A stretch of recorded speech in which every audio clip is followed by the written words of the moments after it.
Hello and welcome to Procurement Uncut, brought to you by BizClick and our sponsors for this series, Amazon Business. This is your go-to podcast for all things procurement. If you're ready to move from being a tactical buyer to a strategic leader, you're in the right place. Tune in and together we can build a better bottom line. Our guest today is a titan of the procurement industry.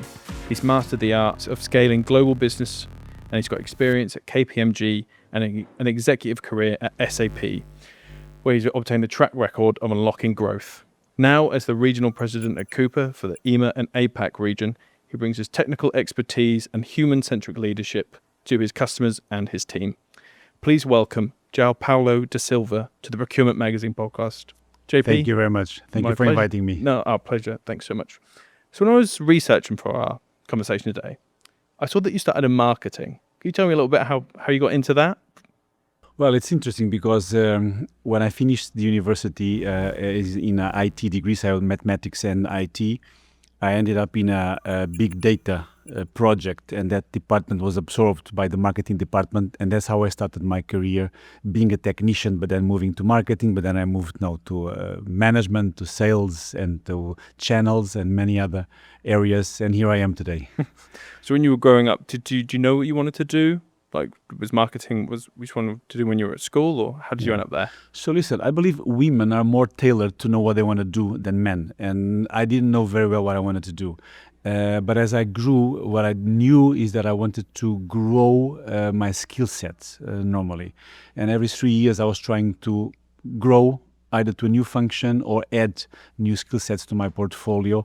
And that's what drove me now, growing from marketing, where I started beginning, then to head of EMEA in marketing, and then shifting to channels, and then to sales, and to leadership.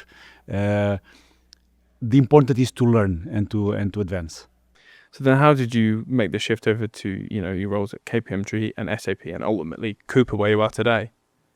So listen, no, big part of my career was in SAP, but then I did some advisory work to some private equities also, and some consulting business. But no, Coupa and the private equity world was attractive for me because in these big companies, you learn a lot, but I believe you can influence more in smaller companies, but you can go faster. You can make a much bigger impact on those companies. So that's how Coupa project came along almost 2 years ago, and I found exciting. And to lead also big region, Coupa being an American company, of course, most of the business is in the US, but now it's growing significantly in all the other markets, in Europe and in Asia as well, which I'm very proud of now, building a team that is now helping us to grow in those regions. What is it about these roles that appeal to you? What is it about yourself that kind of drives you to work in these conditions? Listen, I feel that this is a people business, right? And at the end of the day, what attracts me, how do you assemble teams with diverse talent that are engaged and are excited with a mission to help to transform a region and a company and to help the customers to have an impact on what they are doing. So that's what I think is exciting. Mostly is building this team, building the processes, because you can have the teams, but if you don't have scalable processes that then run properly in a consistent basis, it won't fly. So for me, the people I mentioned and setting the structure working well is what motivates me. Obviously, you work across 2 massive regions. You must have huge teams. How much time do you get with them? What's your relationship like with the people you work with? Well, I spend a lot of time because the days are long, and I start in the morning early with Asia. Europe, of course, now keeps us busy until the end of the afternoon, but then sometimes in the evening with the US, being the reporting line also to the US sometimes, So, and because of that, you spend time with the teams, and you need to, I travel a lot, not because I like to travel, but because you need to see people. You need to see the body reaction to the things that we discuss. You need to talk to customers face to face. And that's the only way you can be successful in my opinion, is being with the teams. And that requires time, requires either travel or many meetings, one-to-ones, Zooms that we have today, to try to know better how the people are living those moments and how can we help them to overcome. Do you much prefer meeting someone in person than talking over Teams or something? Yes, for sure. nothing like the human connection. When you're talking to these leaders, is there a kind of one constant anxiety that they share that perhaps isn't in the headlines? We do hear a lot about geopolitical tensions, but is there something that perhaps you hear more that perhaps we don't hear in reports? Yeah. So listen, I believe customers, all of them are different, but also equal in a way, because they want to improve. Some of them want to improve because they want to digitize processes that they do well, but they want to go faster. Others are searching for savings because their companies need to save. Some other both. And I think you need to understand what motivates them, what is sometimes the political agenda as well, and the geography where you are. So if you go to Japan, it's a more conservative market. Well, for example, the function of procurement is new. Many companies still don't have a chief procurement officer, for example, to other markets like in Europe, which are very mature. And all companies more or less have had a solution like this one, so they know how they work and operate. So the common themes that we see today is how to manage unpredictability and how you are equipped to react quicker. And the other big theme that we see today is all the AI, but mostly is how do I invest in the right AI and how do I have a predictable model to go with AI? Because in many cases, it's very difficult. You can just incur in enormous costs by just investing in AI and you don't know where you're going to end up. So the customers, when they talk with us, they really want to leverage AI, but they want to leverage in a predictable way that they know, no, this is what's going to cost me. I know how I'm going to grow and scale this operation with the Coupa. And that's what we're trying to solve for them. What about you personally? What kind of, you're dealing a lot with the pressures that people are telling you, what kind of is the stuff that keeps you up at night? Well, what keeps me up at night, it's always about anticipating the needs of the market, because you always get surprised, and there's always a problem in the market. And so how can that affect you? How can we get and retain the best talent? Because without talent, you don't succeed. So getting those people on board, happy what they are doing, understanding what the market is driving, having also our partners. We have been scaling significantly our partners' operations and going to markets through partners also with us, that they know very well our solutions, and mostly that they can translate the value we provide to the customers. So I believe those are the key areas that we spend time trying to anticipate and trying to steer in the right direction. And how do you deal, your job sounds like you're constantly on. Like you said, you're up in the morning with Asia, you're going to bed with Europe. How do you switch off? How do you find time to recharge and to deal with the pressures of your job? Yeah. So listen, mostly in the weekend, during the week, there are moments in the morning that I try to block for myself, early morning, sometimes 6 a.m., a bit of sports, some meditation, some cleaning, and then, up and running for the day. Sometimes if I'm at home or in the office, step outside a bit, just get a bit of sunshine. When there is sunshine, 5 minutes enough to clear a bit the air. But the days are very intense normally. So typically when I disconnect is more over the weekend. It almost seems like it's even hard enough for us to switch off from our jobs. How do you promote that within your team to make sure they take the time to step away from their screens? How do you promote that? Listen, I'm a firm believer that the old sentence of work-life balance, it doesn't exist. It's work-life integration. There are moments we are in our private time and we need to work. Many times we're in the work time and we need to do private stuff. So I think how you integrate those dimensions, and at the end, I'm always incentivizing that the teams they are responsible for what they need to do. They are responsible to manage the time of doing that. And, if that needs to happen 2 hours later versus 2 hours before and we can connect in a different moment, that's okay as well. That's also part of sometimes why I might say a bit later or I might need to be a bit sooner in the morning with Asia, because you need to find the times to allow people to at the end do what they need to do, right? And they are responsible for doing that. We are in a complex business. We have mature people that they know what they need to do, and at the end of the day, we move by the outcomes we need to deliver. Do you think you take the time to celebrate the small wins that you and your team achieve? I always wonder, because procurement, it almost feels like the job's never done. You can always negotiate a better contract. You can always get a better supplier.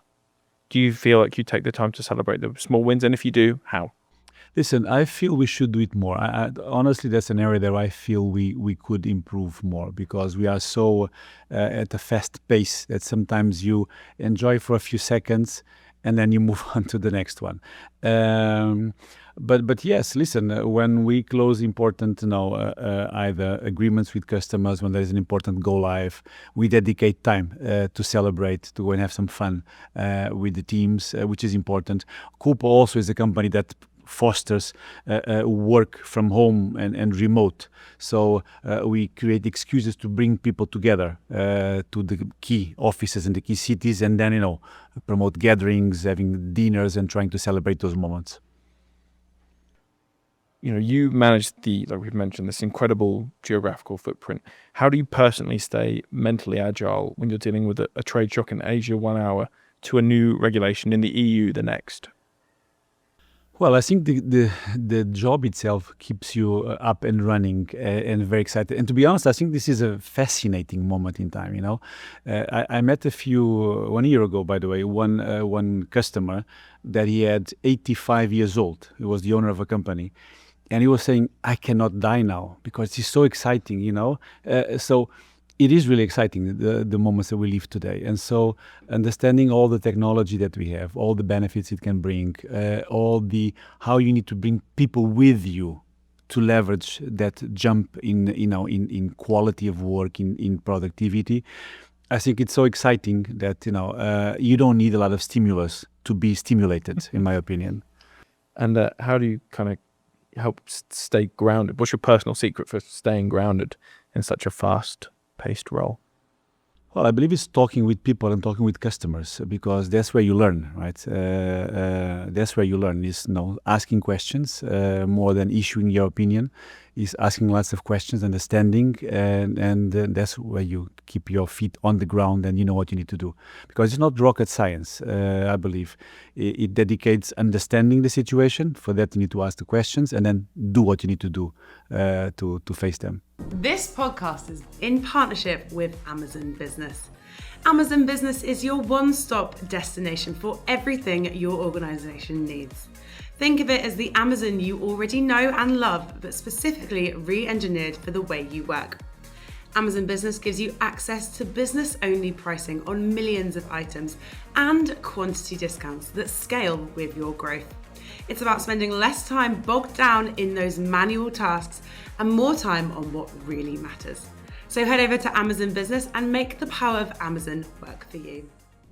What's the you mentioned earlier about people want predictive AI across kind of both your regions? What are the kind of impressions you get from the customers around their thoughts around AI? Is there still some hesitation?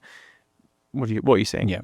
So listen, I feel that there are, we have many reports where the companies, they have deployed AI, but in 90% of the cases, they're not extracting the value that they would like to extract from AI. They want to go faster. They want to be more productive. And what we are trying to do with them is precisely give them the tools. AI per se is a magnifier of something that you have, mostly data that you have. So if you don't have the right infrastructure, the right data, you are magnifying something that is not the right thing to magnify. So therefore, I normally like to say, if you are hungry, you can eat a chocolate and you're okay. But if you eat chocolate every day, you have a problem, right? So many companies have developed this habit of picking chocolates rather than a sustainable, constant meal.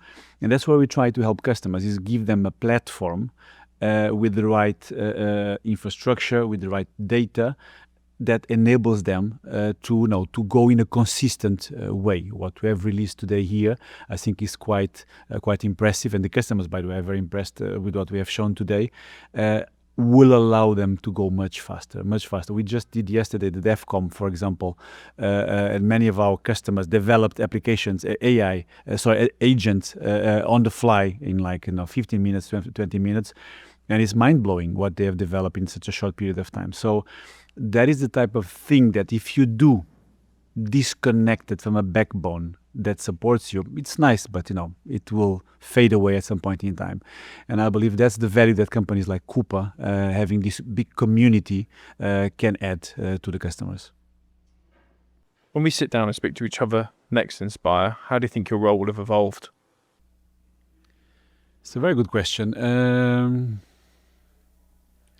Well, I believe the role will evolve by learning this fast-paced usage of the new technology of AI, and how we can give that value back to the customers, because each customer is going to try it and fix it in a different way. So, for example, our technology, and the market situation conditions that. One of our solutions in the portfolio has to do with supply chain. And just in the last 9 to 12 months, the customers have run almost 50% more simulations, what-if scenarios than before, which shows the quantity and the complexity that they're facing in the market. And therefore, what if a couple of factories shut down? What if a tariff increases? We see some customers, for example, I just saw, and I was impressed with the number, they were running more than 300,000 RFPs per year. So you know the number of days that we have in the year, right? More than 300,000, which means that they are now making shorter contracts, more times in the year, capturing more value. So the technology allows you to automate and to do more things than before.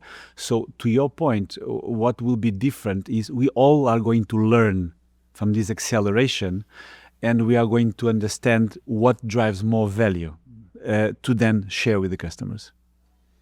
If you could go back in time and speak to yourself on your first day of your career, what would be the one piece of advice you'd give yourself? Listen, I think I would find a work or a company that provides value, quantifiable value to the customers. And as I learned, I was lucky to work in companies that deliver that. Probably the Coupa is the one that is more tangible, what we do to our customers. So I think as a young professional, sometimes we like to be entertained. I have a job, nice. Now what you do with it? I have a salary, I can do, be independent. But as you move in your career, you will be more successful as more value delivered to somebody. So finding jobs, finding companies that are associated to deliver value are good bets. So what we like to do on the podcast is we like to get leaders to ask questions to one another. So our previous speaker has asked, what's the oddest thing you've had to source in your career? That I had to source? Yes, the oddest thing you've had to source. Oh my God. Or maybe your teams had to source. Well, I don't know if there is any odd, but many people spend days sourcing paper and all types of paper. I wouldn't remember a very odd situation of sourcing, to be honest. Well, thank you so much for your time today, JP. It's been fascinating speaking to you. Just before we let you go, we like to finish off with some quick fire questions. So I've got 3 questions for you. I need you to answer the first thing that comes to mind. So the first one is, what's the most exciting thing about the future of procurement? Continuous delivery of value. What's the one thing that people still get wrong about procurement? That it is an execution function rather than a strategic partner. And finally, what is one piece of technology we rely on now which will be obsolete in a year? The AI as we know today. Perfect. Well, JP, thank you so much for your time today. It's been fascinating speaking to you. Thank you very much. Thank you. And thank you for listening to this episode of the Procurement Magazine podcast. Be sure to tune in next week for another exciting conversation. We'll see you then.